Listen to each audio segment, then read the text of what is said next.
Good evening friends. చాలా రోజుల నుండి నేను మన తెలుగు వాళ్ళందరికీ ముఖ్యంగా ఈ షుగర్ వ్యాధి ఏదైతే ఉందో దాని గురించి మాట్లాడాలని, కొంత వాళ్ళకి అవగాహన కల్పించాలి. ఈ రోజుల్లో డయాబెటీస్ అంటే ప్రతి వాళ్ళు మాట్లాడటం, రకరకాలుగా చెప్పటం, ఆ వ్యాధి గురించి రకరకాల మందులు ఉన్నాయని, లేకపోతే ఇంకేదో పద్ధతులు ఉన్నాయని, దాన్ని మాన్పించేస్తాం జబ్బునని రకరకాలుగా చెప్పి ఒక్కోసారి మన తెలుగు వాళ్ళు కానీ మన దేశంలో అందరూ మోసపోయే అవకాశం ఉంది.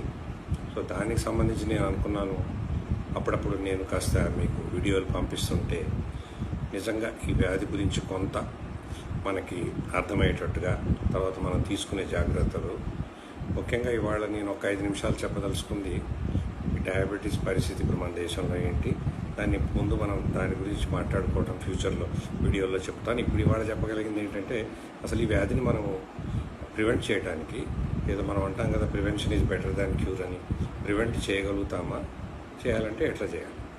ఈ రోజుల్లో మీరు చూస్తున్నారు కదా, డయాబెటీస్ ఎక్కువైంది, చాలా ఎక్కువైంది. అన్ని దేశాల్లో అయింది, మన దేశంలో చాలా ఎక్కువగా ఉంది. దాదాపు సిటీలో అయితే 14-15%, ఈవెన్ ఊళ్ళల్లో కూడా ఈ వ్యాధి పెరుగుతూ ఉంది. దీని ముఖ్య కారణం ఆహార నియమాలు పాటించుకోవడం, ప్రతి వాళ్ళకి బాడీకి ఎటువంటి వ్యాయామం కానీ, ఎక్సర్సైజ్ కానీ, మూవ్మెంట్ కానీ లేకుండా చేసే పనులు అట్లా అయిపోయాయి. ఇండస్ట్రియలైజేషన్ అనుకోండి, అర్బనైజేషన్, వాటి వల్ల అట్లా జరుగుతూ ఉంది. ముఖ్యంగా మన చిన్నపిల్లల దగ్గర నుంచి కూడా ఈ వ్యాధి వాళ్ళకి ఒక వయసు వచ్చిన తర్వాత రాకుండా ఉండటానికి మనం నేర్పించుకోవడం చాలా అవసరం. సో కాబట్టి ఇట్లాంటి కొన్ని ప్రోగ్రామ్స్ కూడా మన చిన్న స్కూళ్ళల్లో వాటిల్లో చేసి, వాళ్ళు కొన్ని తినే ఆహార పదార్థాలు ఆరోగ్యకరమైన తినండి, మీరు ఎక్కువ కూరగాయలు, ఆకుకూరలు, పప్పులు, పండ్లు, వీలైతే ఏ పండు వీలైతే ఆ పండు, ఇట్లాంటివి ఎక్కువగా తీసుకోండి. ముఖ్యంగా తెల్లన్నం కానీ ఎక్కువ తినడం, బాగా ఆయిల్లో ఫ్రై చేసిన వస్తువులు, పంచదార వాడిన వస్తువులు, ఏ స్వీట్ అయినా అవి కూడా ఈ మధ్య మనం పిల్లలకి వాళ్ళు ఎక్కువ, ఇంతకుముందు మనం జంక్ ఫుడ్ అనేవాళ్ళం. జంక్ ఫుడ్ ఎట్లాగో మంచిది కాదు, కాకుండా మనం ఇంట్లో తినే పదార్థాల్లో కూడా షుగర్ ఎక్కువగా ఉంది, వైట్ రైస్ ఉంది, అట్లా కూడా ప్రమాదం.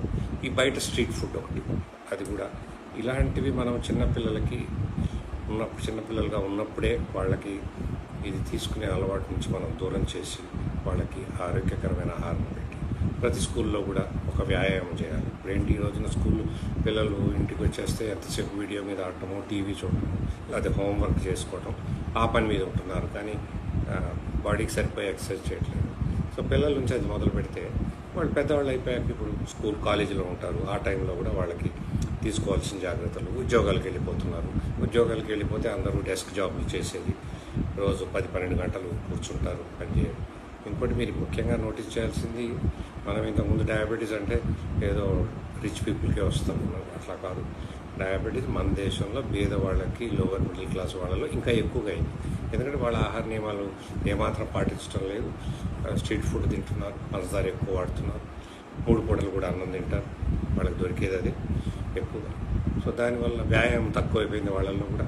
సో దాంతో మీరు మామూలుగా చూస్తుంటే చాలా బరువు ఎక్కువగా కనిపిస్తారు మీరు.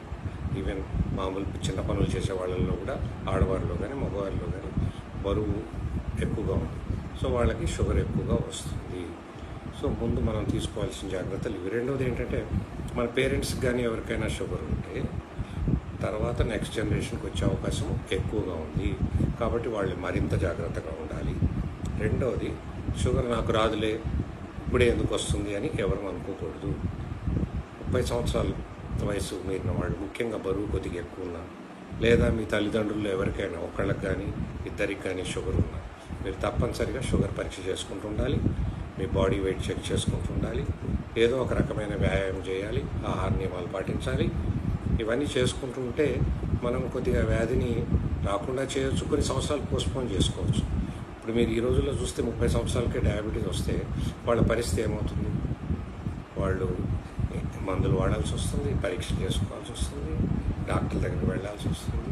ఇవన్నీ చిన్న వయసు నుంచే మొదలవుతే చాలా ఇబ్బందిగా ఉంటుంది. తర్వాత ఒక 10 సంవత్సరాలు వాళ్ళు పట్టించుకోకుండా ఈ వ్యాధిని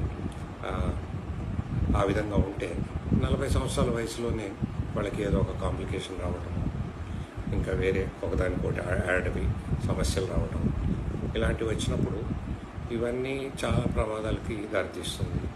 సో ముఖ్యంగా మనము ఈ వ్యాధిని ప్రివెంట్ చేయడానికి సొసైటీ ద్వారా కానీ మన ఫ్యామిలీలో కానీ స్కూళ్ళల్లో పిల్లలకి వీళ్ళందరికీ మనం నేర్పించి ఈ వ్యాధిని పూర్తిగా మనం